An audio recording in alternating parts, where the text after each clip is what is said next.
Hello, I'm Margot Politis. Welcome to Study English, IELTS preparation. Today on Study English, we're going to practice using the words some and any.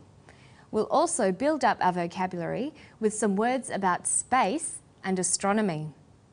But first, we're going to meet a planetary geologist who is fascinated by the planet Mars. Mars is still a fascinating place. In the solar system, it's one of the most interesting places where there may be life apart from the Earth. We want there to be Martians with spaceships, ET, flying saucers, UFOs. We want all of these things. It's frozen to a depth of about 7 kilometres at the equator, maybe 20 kilometres at the pole caps. So there's a very thick frozen layer on Mars. The people who talk about water flowing to the surface of Mars underestimate how cold the planet is. These scientists are hoping to find out about life on Mars. They're looking closely at the landscape and similar landscapes to try to understand everything they can about the planet. Listen to Dr. Hoffman talking about how the landscape of Mars was formed. Pay special attention to how he uses the words some and any. Well, if we look at the picture here, cutting down through each of these gullies is a little black channel that's bulldozed its way through the snow, carved its way down and pushed the snow aside. Then each springtime, part of the snow collapses as it warms in the sun. It doesn't go through a liquid phase, it goes directly from solid to vapour, boils away and falls down the slope. And then you have this tumbling mass, a little avalanche of some snow, some rock, some sand, some dust, all churning up together. What I have shown with this work is that the structures that we see in Antarctica are a good place for life to be if there is life on Mars. It would be very primitive microbes. There wouldn't be any sort of multicellular life there. In English, we use the words some and any to talk about how much or how many of something. Some and any are called determiners.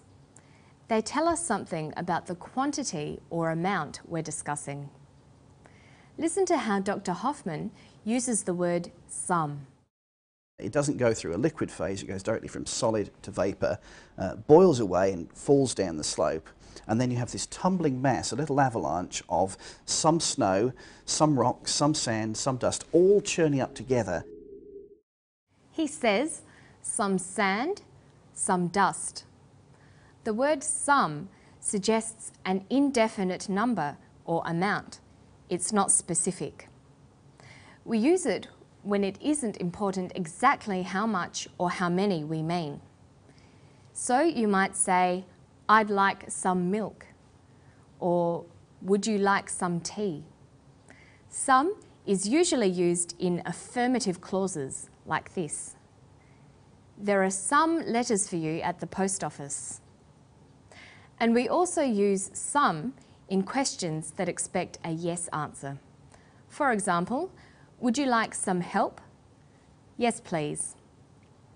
However, in negative constructions, any is more commonly used. Here's Dr. Hoffman talking about his work again. Listen to how he uses the word any.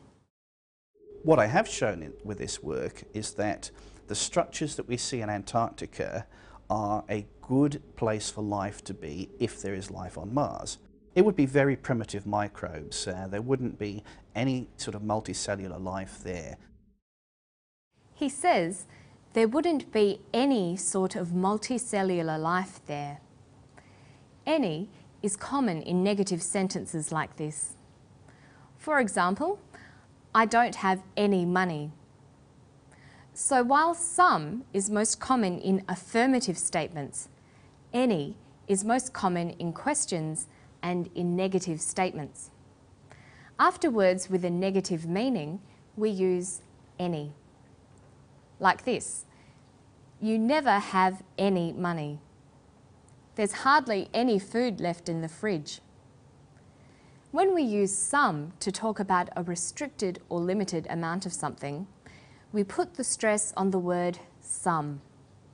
For example, I like some Chinese food, but not spicy dishes. Or, I can eat prawns, but there is some shellfish I don't like.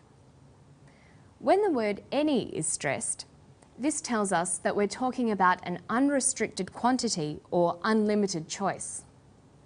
For example, you can borrow any book from the library. I don't like any films made in Hollywood. Astronomy is an important and popular science. Building your science vocabulary, especially your vocabulary about astronomy, can help you to appreciate science fiction films and books, as well as media stories about space exploration and new discoveries. But there are so many science words, where do we even start? It's important to learn how to organise new words logically and to develop strategies to help remember these new words. Listen to Dr. Hoffman talking about the possibility of life on Mars. Mars is still a fascinating place. In the solar system, it's one of the most interesting places where there may be life apart from the Earth. Dr. Hoffman talks about Mars, the solar system, and Earth. Of course, our planet is called Earth. There are 9 planets in our solar system.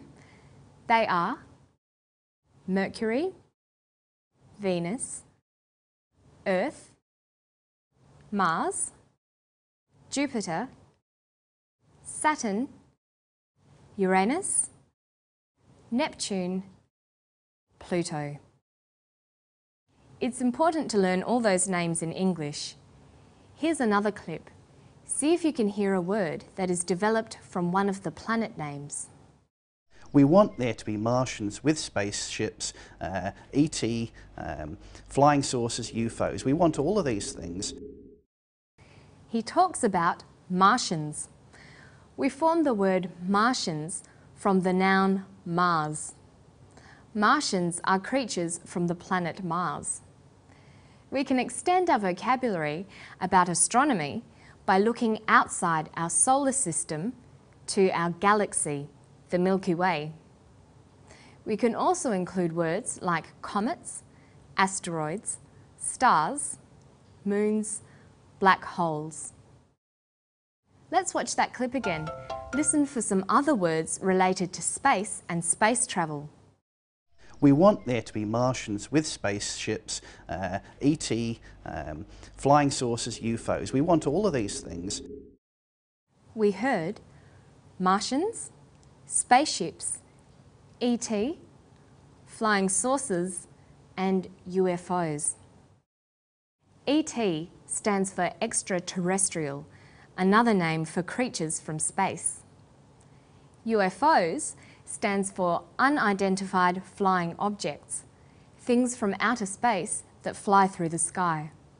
They can also be called flying saucers. You'll notice that in the story, the term UFOs is pronounced UFOs. We usually say UFO. That's all for Study English today. Let's quickly review the topics we've looked at. First, we talked about using the determiners some and any. We learned which one to use and how to use stress to change meaning. Then we talked about how to increase your vocabulary by learning groups of words.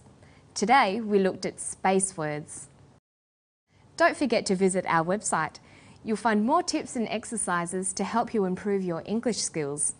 It's at abcasiapacific.com/studyenglish. And I'll see you next time for more. Bye-bye.